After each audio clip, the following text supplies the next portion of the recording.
ಶ್ರೀ ಅಶ್ರಫ್ ಅಲಿ ವಿರುದ್ಧ ಶ್ರೀಹರಿ ರಾಮ್ ಬಿರ್ಜೆ ಅಲಿಯಾಸ್ ಬಿಸ್ರೆ ಮೃತರವರ ಕಾನೂನು ಸಮ್ಮತ ವಾರಸುದಾರರು ಮತ್ತು ಇನ್ನೊಬ್ಬರು. ಸಿವಿಲ್ ಪ್ರಕ್ರಿಯಾ ಸಂಹಿತೆಯ 115ನೇ ಪ್ರಕರಣದ ಅಡಿಯಲ್ಲಿ ಸಿವಿಲ್ ಪರಿಷ್ಕರಣಾ ಅರ್ಜಿದಾರರು ಎದುರುದಾರರ ವಿರುದ್ಧ ಹೂಡಿದ್ದ ದಾವೆಯು ಅಧಿವಿಚಾರಣಾ ನ್ಯಾಯಾಲಯದಿಂದ ಪುರಸ್ಕೃತಗೊಂಡು ಡಿಕ್ರಿ ಮತ್ತು ತೀರ್ಪು ನೀಡಲಾಗಿರುತ್ತದೆ. ಆ ಡಿಕ್ರಿ ಮತ್ತು ತೀರ್ಪಿನಂತೆ ಎದುರುದಾರರು ದಾವಾ ಸ್ವತ್ತಿಗೆ ಸಂಬಂಧಿಸಿದಂತೆ ಕ್ರಯಪತ್ರವನ್ನು ನೋಂದಾಯಿಸಲು ವಿಫಲರಾದ ಸಂದರ್ಭದಲ್ಲಿ ಅರ್ಜಿದಾರರು ಡಿಕ್ರಿ ಮತ್ತು ತೀರ್ಪಿನ ಜಾರಿಗಾಗಿ ಅಮಲ್ದಾರಿ ನ್ಯಾಯಾಲಯದಲ್ಲಿ ಅರ್ಜಿಯನ್ನು ಸಲ್ಲಿಸಿದಾಗ ವಿಚಾರಣೆ ಸಮಯದಲ್ಲಿ ಉಪನೋಂದಣಾಧಿಕಾರಿಗಳು ದಾವಾ ಸ್ವತ್ತಿಗೆ ಸಂಬಂಧಿಸಿದಂತೆ ಪಿಟಿಸಿಎಲ್ ಅಧಿನಿಯಮದ ಅಡಿಯಲ್ಲಿ ಸಕ್ಷಮ ಪ್ರಾಧಿಕಾರದಿಂದ ನಿರಾಕ್ಷೇಪಣಾ ಪ್ರಮಾಣಪತ್ರವನ್ನು ಹಾಜರುಪಡಿಸಿಲ್ಲವೆಂಬ ಷರತ್ತೊಂದಿಗೆ ನೋಂದಣಿ ಮಾಡಲು ನಿರಾಕರಿಸಿ ದಸ್ತಾವೇಜನ್ನು ಹಿಂತಿರುಗಿಸುತ್ತಾರೆ. ಅಧಿವಿಚಾರಣಾ ನ್ಯಾಯಾಲಯವು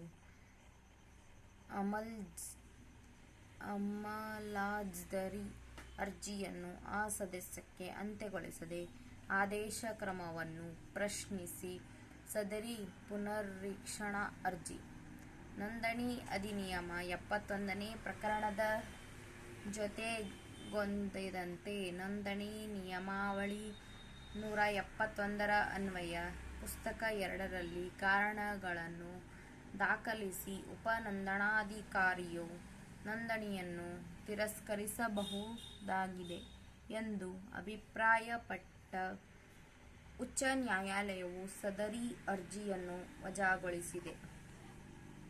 ಆಜ್ಞೆ: ಮಾನ್ಯ ಹಿರಿಯ ಸಿವಿಲ್ ನ್ಯಾಯಾಧೀಶರು, ಖಾನಾಪುರ. ಇದರಲ್ಲಿ ಇನ್ನು ಮುಂದೆ ಸಂಕ್ಷಿಪ್ತವಾಗಿ ಅಮಲಾಜ್ದಾರಿ ನ್ಯಾಯಾಲಯ ಎಂದು ಉಲ್ಲೇಖಿಸಲಾಗಿದೆ. ರವರು ವ್ಯಾಜ್ಯ ಕಾರಣವು ಉದ್ಭವಿಸಿದಾಗ ಪ್ರಾರಂಭಿಸುವ ಸ್ವಾತಂತ್ರ್ಯದೊಂದಿಗೆ ತತ್ಕಾಲದಲ್ಲಿ ಇ.ಪಿ. ಸಂಖ್ಯೆ 1/2017ರಲ್ಲಿನ ಅಮಲಾಜ್ದಾರಿ ಮೊಕದ್ದಮೆಯನ್ನು ಮುಕ್ತಾಯಗೊಳಿಸಿ ಹೊರಡಿಸಿದ ದಿನಾಂಕ 15/3/2018ರ ಆದೇಶದಿಂದ ಬಾಧಿತರಾಗಿರುವ ಅರ್ಜಿದಾರರು ಈ ಪುನರೀಕ್ಷಣಾ ಅರ್ಜಿಯನ್ನು ಸಲ್ಲಿಸಿದ್ದಾರೆ.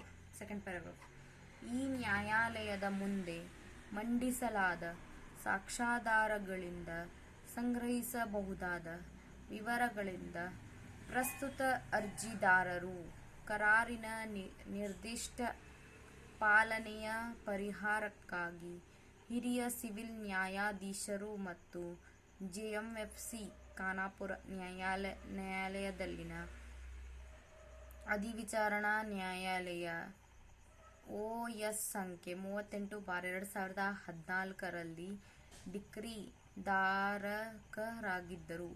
ಸದರಿ ಡಿಕ್ರಿಯಲ್ಲಿ 8,50,500 ರೂಪಾಯಿಗಳ ಬಾಕಿ ಮಾರಾಟದ ಹಣವನ್ನು ಸ್ವೀಕರಿಸುವ ಮೂಲಕ ನೋಂದಾಯಿತ ಮಾರಾಟ ಪತ್ರವನ್ನು ಬರೆದು ಕೊಡುವಂತೆ ಮತ್ತು ಮುದ್ದೇಕೊಪ್ಪ ಗ್ರಾಮ, ಜಾಂಬೋಟಿ ವೃತ್ತ, ಖಾನಾಪುರ ತಾಲೂಕು, ಬೆಳಗಾವಿ ಜಿಲ್ಲೆಯಲ್ಲಿರುವ ಆರ್.ಎಸ್. ಸಂಖ್ಯೆ 122/5 ಹೊಂದಿರುವ 5 ಎಕರೆಗಳ ವಿಸ್ತೀರ್ಣದ ಕೃಷಿ ಭೂಮಿಯಾಗಿರುವ ದಾವಾ ಅನುಸೂಚಿತ ಸ್ವತ್ತಿನ ಸ್ವಾಮ್ಯ ಮತ್ತು ಸ್ವಾಧೀನವನ್ನು ವರ್ಗಾಯಿಸಿಕೊಡುವಂತೆ ಮೂಲ ತೀರ್ಪು ಋಣಿಯಾದ ಶ್ರೀ ಹರಿರಾಮ್ ಬಿರ್ಜೆರವರಿಗೆ ನಿರ್ದೇಶನ ನೀಡಲಾಗಿತ್ತು.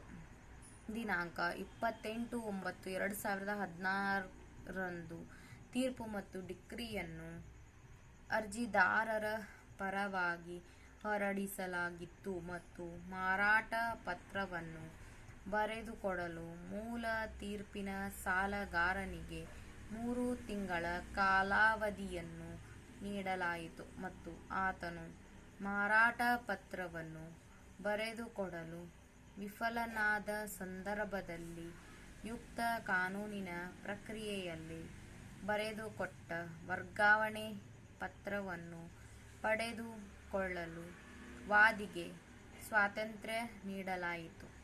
ಡಿಕ್ರಿಯ ದಿನಾಂಕದಿಂದ 1 ತಿಂಗಳ ಅವಧಿಯೊಳಗೆ ನ್ಯಾಯಾಲಯದ ಮುಂದೆ 8,50,000 ರೂಪಾಯಿಗಳ ಬಾಕಿ ಮಾರಾಟದ ಹಣವನ್ನು ಠೇವಣಿ ಇಡುವಂತೆ ವಾದಿಗೆ ನಿರ್ದೇಶಿಸಲಾಯಿತು. ಡಿಕ್ರಿಯಲ್ಲಿ ನಿಬಂಧನೆಗಳ ಪ್ರಕಾರ ನೋಂದಾಯಿತ ಮಾರಾಟ ಪತ್ರವನ್ನು ಬರೆದುಕೊಡಲು ಮೂಲ ತೀರ್ಪು ಋಣಿಯು ವಿಫಲನಾದನೆಂದು ಕ್ಲೇಮು ಮಾಡುವ ಮೂಲಕ ಡಿಕ್ರಿದಾರನು ಕಾನೂನಿನ ಪ್ರಕ್ರಿಯೆಯ ಮೂಲಕ ಡಿಕ್ರಿಯನ್ನು ಜಾರಿಗೊಳಿಸುವುದಕ್ಕಾಗಿ ಇಪಿ ಸಂಖ್ಯೆ 1/2017 ರಲ್ಲಿ ಅಮಲಾಜರಿ ಮೊಕದ್ದಮೆಯನ್ನು ದಾಖಲು ಮಾಡಿದ್ದನು. ಈ ಮಧ್ಯದಲ್ಲಿ ಮೂಲ ತೀರ್ಪು ಋಣಿಯು ಮೃತನಾಗಿದ್ದರಿಂದ ಆತನ ಕಾನೂನು ಸಮ್ಮತ ಪ್ರತಿನಿಧಿಗಳನ್ನು ತೀರ್ಪು ಋಣಿ ಸಂಖ್ಯೆ 1A ರಿಂದ 1D ಯವರೆಗೆ ಇರುವಂತೆ ದಾಖಲೆಯಲ್ಲಿ ಸೇರ್ಪಡೆ ಮಾಡಲಾಯಿತು.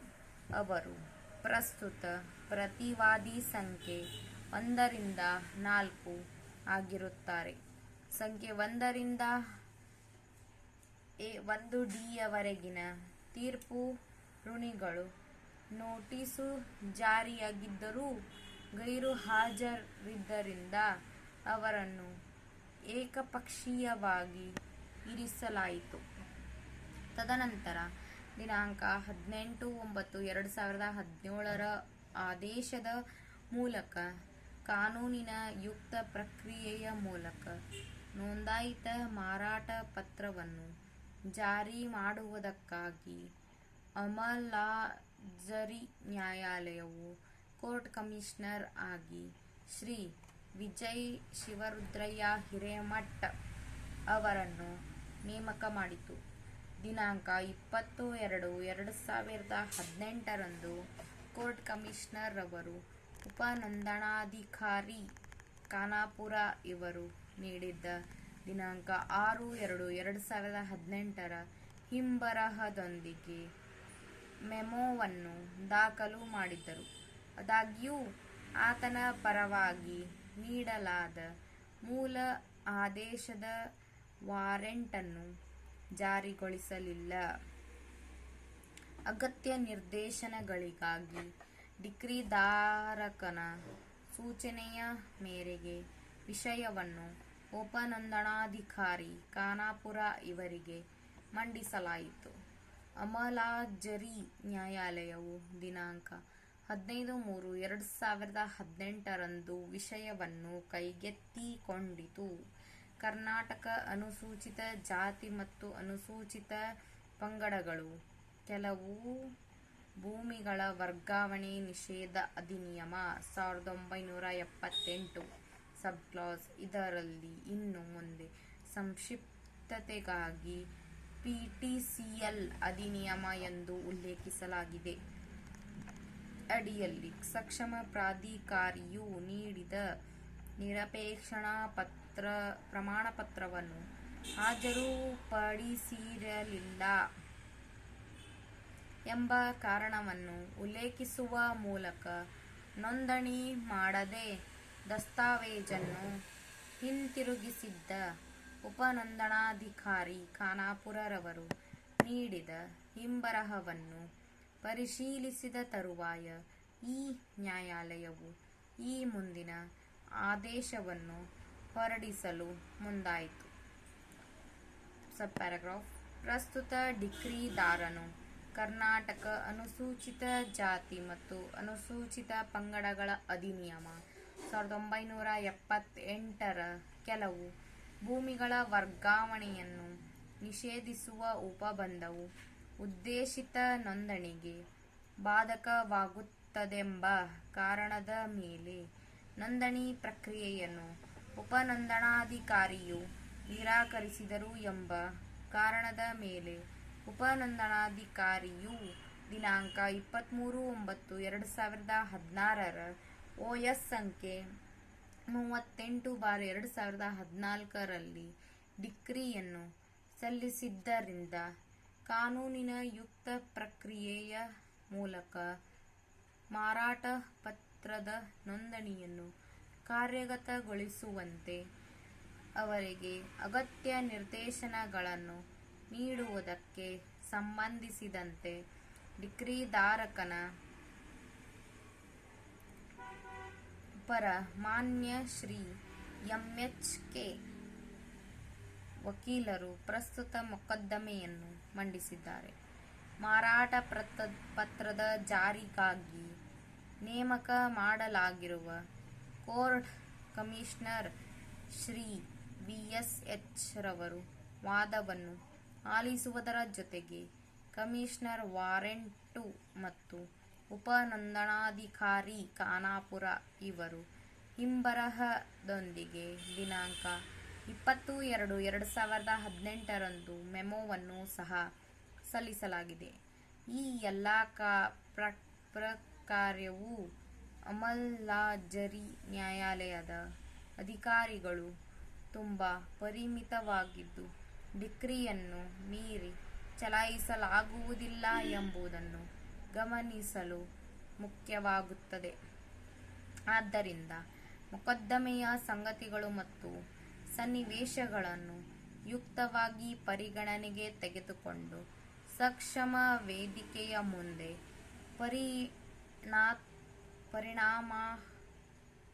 ಪರಿಣಾಮಕಾರತ್ವದ ಮಾರ್ಗವನ್ನು ಅನುಸರಿಸುವಂತೆ ಡಿಕ್ರಿಧಾರಕನಿಗೆ ಈ ಮೂಲಕ ನಿರ್ದೇಶಿಸಲಾಗಿದೆ. ತದನುಸಾರವಾಗಿ ವ್ಯಾಜ್ಯ ಕಾರಣಕ್ಕೆ ಅಗತ್ಯವೆನಿಸಿದಾಗ ಮೊಕದ್ದಮೆಯನ್ನು ಪ್ರಾರಂಭಿಸುವ ಸ್ವಾತಂತ್ರ್ಯದೊಂದಿಗೆ ತತ್ಕಾಲದಲ್ಲಿ ಅಮಲ್ದಾರ್ಜಿ ಅರ್ಜಿಯನ್ನು ಮುಕ್ತಾಯಗೊಳಿಸಲಾಗಿದೆ. ಸದರಿ ಆದೇಶವನ್ನು ಪ್ರಶ್ನಿಸಿ ಡಿಕ್ರಿಧಾರಕನು ಈ ಪುನರೀಕ್ಷಣಾ ಅರ್ಜಿಯನ್ನು ಸಲ್ಲಿಸಿದ್ದಾನೆ. ಸಬ್‌ಪ್ಯಾರಾಗ್ರಾಫ್ ಪ್ರತ್ಯರ್ಜಿದಾರರಿಗೆ ನೋಟಿಸನ್ನು ನೀಡಿದ್ದರೂ ಅವರು ಗೈರು ಹಾಜರಾಗಿದ್ದರಿಂದ ನ್ಯಾಯಾಲಯವು ತನ್ನ ದಿನಾಂಕ 5/10/2020ರ ಆದೇಶದ ಮೂಲಕ ಅರ್ಜಿದಾರರ ಪರ ಮಾನ್ಯ ವಕೀಲರು ಎತ್ತಿದ ಕಾನೂನಿನ ಅಂಶಗಳ ಬಗ್ಗೆ ಈ ನ್ಯಾಯಾಲಯಕ್ಕೆ ನೆರವು ನೀಡುವಂತೆ ಮಾನ್ಯ HCGP ರವರನ್ನು ಕೋರಿರುತ್ತದೆ. ಈ ವಿಷಯವನ್ನು ಅವರು ಸಮ್ಮತಿಯೊಂದಿಗೆ ಅಂಗೀಕಾರಕ್ಕಾಗಿ ಪಟ್ಟಿ ಮಾಡಲಾಗಿದ್ದರೂ ಅದನ್ನು ಅಂತಿಮ ವಿಲೆಗಾಗಿ ಕೈಗೆತ್ತಿಕೊಳ್ಳಲಾಗಿರುತ್ತದೆ. ಎರಡೂ ಪಕ್ಷಕಾರರ ಕಡೆಯ ವಾದವಿವಾದಗಳನ್ನು ಆಲಿಸಲಾಗಿದೆ ಮತ್ತು ಈ ನ್ಯಾಯಾಲಯದ ಮುಂದೆ ಮಂಡಿಸಿರುವ ಸಾಕ್ಷ್ಯಾಧಾರಗಳನ್ನು ಪರಿಶೀಲಿಸಲಾಗಿದೆ. ಅಮಲ್ದಾರ್ಜಿ ನ್ಯಾಯಾಲಯವು ವರ್ಗಾವಣೆ ಪತ್ರವನ್ನು ನೋಂದಾಯಿಸಲು ಉಪನೋಂದಣಾಧಿಕಾರಿಗೆ ನಿರ್ದೇಶಿಸಬೇಕು ಮತ್ತು ಅವರು PTCL ಅಧಿನಿಯಮದ ಅಡಿಯಲ್ಲಿ ತಪ್ಪಿತಸ್ಥ ಪಕ್ಷಕಾರರ ವಿರುದ್ಧ ಸಮ್ಮತಿಸಿದ್ದಲ್ಲಿ ಸೂಕ್ತ ಕ್ರಮ ತೆಗೆದುಕೊಳ್ಳಬೇಕಾಗುತ್ತದೆ ಎಂದು ಅರ್ಜಿದಾರರ ಪರ ಮಾನ್ಯ ವಕೀಲರು ನಿವೇದಿಸಿಕೊಂಡಿದ್ದಾರೆ.